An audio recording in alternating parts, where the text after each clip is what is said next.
우리는 지난 주일 종료주일 우리 예수님께서 예루살렘에 입성하신 날을 기념하면서 예배를 드렸고, 또 이 한 주간은 고난 주간으로 우리가 함께 지내고 있습니다.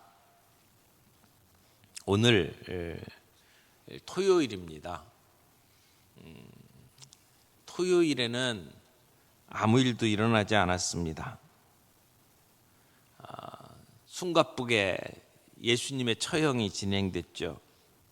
십자가 뒤편에는 아무런 소리가 들리지 않았습니다. 정적입니다. 사람들은 흩어졌고 예수님의 제자들은 집에 들어가 문을 걸어 잠고 숨었습니다. 더 이상 길거리에는 호산나를 외치는 소리가 없었습니다. 온 세상이 조용했습니다. 예수님은 무덤 속에 계시고 하나님은 아무 말도 하지 않는 것 같았습니다. 그날이 토요일입니다. 하늘도 말이 없었고 그 어떤 기적도 없었고 희망도 없어 보이는 날, 아무 일도 일어나지 않은 것 같은 날. 왜 이때 하나님께서는 아무 말씀을 하지 않으셨을까요? 시편 88편 말씀처럼 주께서 나를 버리셨나이까? 라고 하는 질문이 우리의 가슴을 찌릅니다. 그런데 오늘 우리가 함께 읽은 이사야서 53장은 이 침묵이 하나님의 부재가 아니라 하나님의 임재라고 말합니다. 무능이 아니라 구원 사역의 현장이라는 것을 밝혀줍니다. 그래서 오늘 이 말씀 속에서 침묵하고 계시는 하나님, 하지만 일하고 계신 하나님을 우리 구원 역사 속에서 함께 살펴보는 시간을 가지려고 합니다. 우리도 세상을 살면서 종종 고난을 만나면 하나님께 울부짖죠. 그리고 간구합니다. 그런데 우리는 자주 하나님께 이런 질문합니다. 하나님, 왜 말씀을 안 하십니까? 왜 아무 말씀도 하지 않으시나요? 기도해도 기다려도 상황은 달라지지 않고 조용합니다. 근데 오늘 이 이사야서 53장은 이런 상황을 바라보는 우리의 눈을 달리 다른 눈으로, 다른 해석으로 우리를 이끌어 줍니다. 이사야서 53장은 메시아의 고난에 대한 예언입니다. 그래서 이 53장 이 말씀은 우리가 여러 번 많이 들었고 또 어떤 분들은 외우고 있는 말씀입니다. 4절 말씀 봅니다. 그는 실로 우리의 질고를 지고 우리의 슬픔을 당하였거늘. 우리 메시아이신 예수님이 우리의 질고를 지고 슬픔을 당한다고 이야기를 합니다. 5절입니다. 그가 찔림은 우리의 허물 때문이요 그가 상함은 우리의 죄악 때문이라. 이 말씀은 단순한 예수님의 고난의 예언만이 아닙니다. 십자가 위에서 완전하게 이루어지시는 하나님의 정의입니다. 예수님은 억울한 누명을 쓰셨고 채찍에 맞으셨고 창에 찔리시고 십자가에 못 박혀 돌아가셨습니다. 그리고 예수님은 침묵 속에서 이 모든 고통을 짊어지셨습니다. 침묵 속에 계신 예수님과 하나님의 모습을 봅니다. 7절 보겠습니다. 그가 곤욕을 당하여 괴로울 때에도 그의 입을 열지 아니하였으며 마치 도수장으로 끌려가는 어린 양과 털 깎는 자 앞에서 잠잠한 양같이 그의 입을 열지 아니하였도다. 예수님은 이 고난의 현장 속에서 입을 다무셨습니다. 아무 말도 하지 않았습니다. 예수님은 이 땅에 오셔서 인류를 구원할 메시아로 살아가셨습니다마는 예수님의 모습은 겉으로 매력 있는 모습이 아니었습니다. 사람들의 눈으로 볼 때는 멸시방한 받는 모습이었습니다.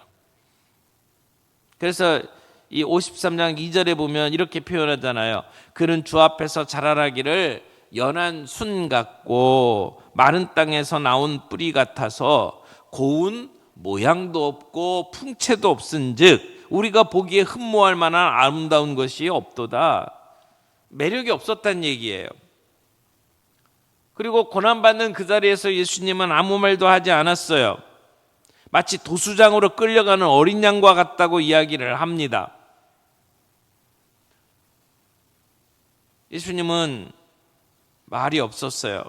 억울하고 부당한 대우를 받아도 입을 열지 않았습니다. 이 예수님의 침묵은 비겁이 아닙니다. 순종입니다.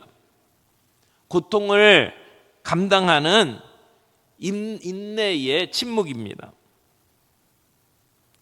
예수님의 고난은 사람의 눈으로 볼 때는 실패죠. 예수님께서 입을 열지 않았다라고 하는 것은 자기를 변호하는 것을 포기한 것을 가리킵니다. 예수님은 무죄지만 우리의 무죄를 위해서 죄인의 자리에 자신을 두셨습니다. 예수님이 아무 말도 하지 않는 것을 보면서 당시 사람들은 하나님이 없다고 생각을 했습니다. 하나님이 일하시는 것이 보이지 않은 거죠. 그래서 사람들은 그를 멸시했습니다. 예수님은 우리의 질고와 슬픔을 지셨지만 우리는 그가 하나님께 벌받아서 그렇게 된 거라고 생각을 했다는 것입니다. 하지만 거기엔 이유가 있죠. 5절 말씀에 뭐라고 이야기합니까? 그의 찔림은 우리의 허물 때문이요 그가 상함은 우리의 죄악 때문이라고 이야기를 합니다. 예수님의 침묵은 자신을 위한 침묵이 아니라 우리를 위한 침묵이었습니다. 예수님의 침묵은 실패가 아닙니다. 우리의 죄를 전가받으시는 조용한 법정의 침묵이었습니다. 그래서 여호와께서는 우리 모두의 죄악을 그 예수님께 담당시키신 겁니다. 그러므로 예수님의 침묵은 우리의 소망이 됩니다. 동시에 하나님도 침묵하셨습니다. 하나님은 자기의 아들을 죄로 삼고 그리고 심판하실 때에 철저히 침묵하셨습니다. 침묵하시면서 심판의 칼을 거두지 않으셨습니다. 그 칼을, 심판의 칼을 예수님께 두시고 우리에게는 평화를 주셨습니다. 말하지 않고 대항하지 않고 오히려 침묵하는 가운데 하나님은 우리의 구원 역사를 이루셨다는 겁니다. 침묵은 하나님께서 아무런 일을 하지 않는 것 같이 보이지만 사실은 그 침묵 속에서 가장 위대한 구원의 역사가 이루어지고 있었다는 이야기입니다. 예수님 침묵하셨고 하나님도 침묵하셨습니다. 그게 토요일입니다. 사람의 눈에는 그런 모습이 버림받은 것으로 보였고 무능한 것처럼 보였지만 하나님의 눈에는 예수님이 온 세상의 죄를 짊어지고 있는 구속의 대제사장이었습니다. 우리도 이 땅에서 고난을 받을 때에 하나님께서 침묵하시는 것처럼 느낄 때가 있어요. 그때 우리는 종종 내가 버림받았나 라고 생각을 합니다. 그러나 그 하나님의 침묵은 무관심이 아닙니다. 더 큰 일을 준비하고 계시는 신호입니다. 침묵은 하나님의 무관심이 아니라는 겁니다. 더 깊은 섭리의 표현일 수 있습니다. 이 이사야서 5장 10절 말씀에는 놀라운 반전이 있습니다. 10절 말씀 앞부분 봅니다. 여호와께서 그에게 상함을 받게 하시기를 원하사 질고를 당하게 하셨은즉 하나님은 계획이 있었다는 거예요. 구원의 계획을 가지고 예수님에게 이 고난을 받도록 만들었다는 겁니다. 그러므로 예수님의 십자가의 고난은 어쩌다가 생긴 일이 아닙니다. 우연이 아닙니다.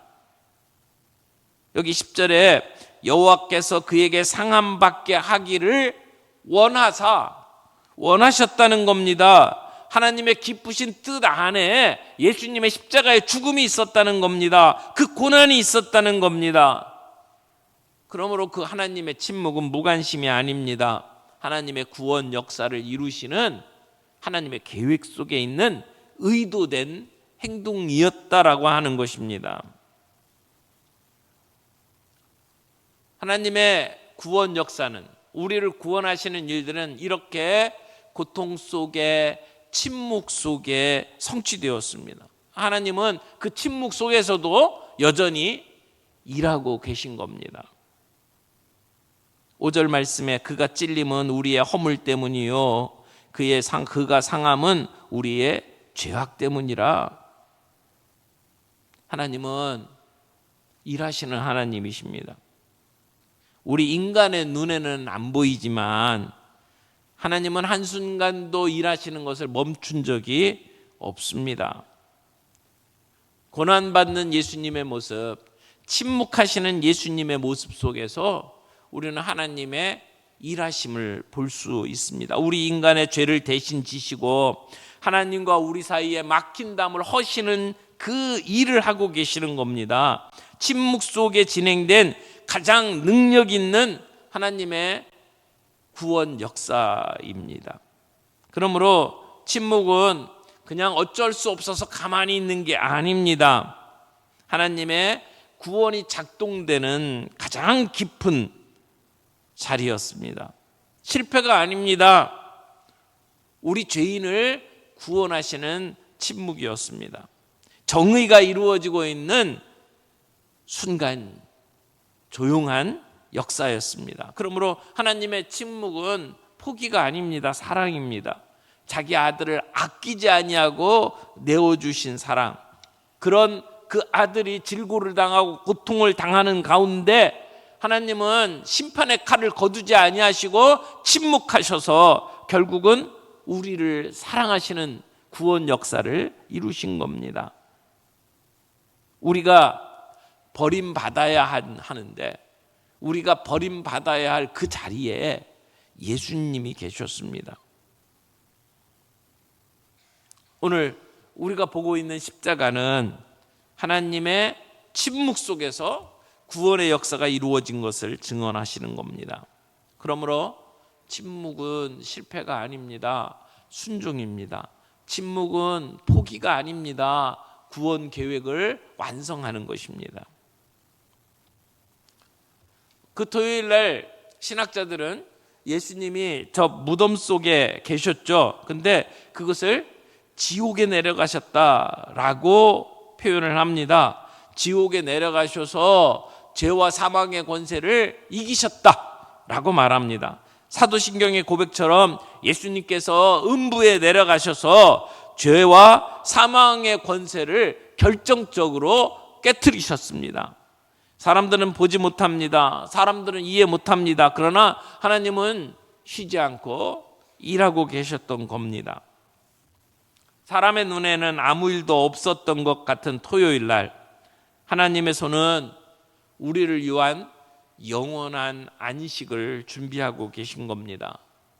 그 무덤의 깊은 어둠 속에서 그 침묵 가운데 하나님은 정의를 이루셨고 사탄의 권세를 깨트리셨고 우리 인류의 죄값을 단번에 감당하셨습니다. 아무도 보지 못하는, 아무도 듣지 못하는 토요일에 침묵 가운데 이루어진 것입니다. 그래서 팀 켈러는 우리 신자들이 고통스러운 경험을 하고 있는 것을 토요일의 믿음이라고 부르기도 했습니다. 십자가가 금요일에 있었고 부활은 일요일에 있었습니다. 그런데 금요일과 일요일 사이 우리는 토요일을 믿음으로 건너야만 합니다. 우리의 삶을 살다 보면 이런 토요일을 건널 때가 있다라는 거예요. 하나님이 아무 말도 아무 말씀도 안 하시는 것 같은 시간을 지날 때가 있다는 겁니다. 우리의 삶 속에서 종종 하나님은 침묵하는 것처럼 보입니다. 기도해도 응답이 없는 것 같고 우리가 억울한 일을 당해도 하나님은 잠잠하신 것 같습니다. 그러나 우리가 기억해야 될 것은 그 침묵이 무관심이 아니라는 겁니다. 하나님은 아직도 역사하고 계신다는 겁니다. 기도해도 대답이 없고 기다려도 상황이 나아지지 않고 눈물만 흐르고 우리의 마음은 메말라져 갈 때에 바로 그때가 우리 인생의 고난주간 토요일이라는 것입니다. 그 침묵의 순간에 우리는 기억해야 합니다. 하나님은 일하고 계신다는 것을.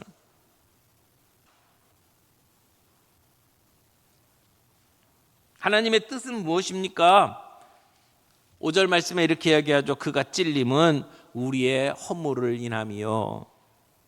예수님의 고난, 예수님의 침묵은 우리를 위한 구원의 행위였습니다. 그 십자가, 그 침묵 속에서도 하나님은 우리를 향하여 여전히 사랑하고 계셨습니다. 그 십자가의 피로 우리가 평화를 얻었습니다. 내일 오후에 우리 교회 성도들 가운데 영화 보기로 하신 분들 있죠. 본 회퍼 목사님의 영화입니다. 본 회퍼 목사님이 그 2차 세계대전이 끝나기 바로 전에 1944년 7월 달에 감옥에 갇혀서 생애 마지막 순간을 지내고 있었습니다. 감옥에 있으면서 기도해도 그 기도는 응답되지 않았고 전쟁은 계속됐고 그리고 교회는 침묵했습니다. 더 이상 가족을 자유롭게 만날 수도 없었습니다. 그리고 죽음은 가까워졌습니다. 그때 이 보네퍼 목사님이 편지에 이렇게 고백을 합니다. 하나님의 말씀은 종종 침묵이다. 그 침묵은 죄를 위한 탄식의 깊이다. 보네퍼 목사님은 하나님의 침묵을 거절이 아닌 하나님의 탄식으로 받아들였습니다. 세상 죄를 대신 짊어지신 예수님처럼 침묵의 고난 속에 임하시는 하나님을 믿었습니다. 그래서 마지막 순간에도 그는 동료 그 수감자들에게 성경을 나누어 주었고 찬송을 불렀습니다. 1945년 4월 8일 보네퍼 목사님이 형장의 이슬로 사라지기 하루 전날입니다. 독방에서 교수형을 앞에 두고 편지를 썼습니다. 가족과 친구들에게 짧은 글을 남기면서 이렇게 썼습니다. 이것은 끝이 아니라 시작입니다. 나를 위해, 여러분을 위해 하나님은 지금 일하고 계십니다. 전쟁이 끝나기 전에 아직 부활의 아침을 보지도 못한 채 십자가의 밤 속에서 하나님을 신뢰했던 목사님입니다. 어떻게 보면 그런 상황 속에서 하나님을 믿고 신뢰하는 것은 그 어떤 기적보다 더한 기적이라고 말할 수 있습니다. 보네퍼는 고난 속에서 침묵하시는 하나님을 불신하지 않았고 그 침묵을 통해서 일하시는 하나님의 일하심, 하나님이 일하시는 것을 믿음으로 받아들인 겁니다. 하지만 새벽은 옵니다. 고난은 부활로 이어집니다. 무덤이 끝이 아닙니다. 침묵이 마지막이 아닙니다.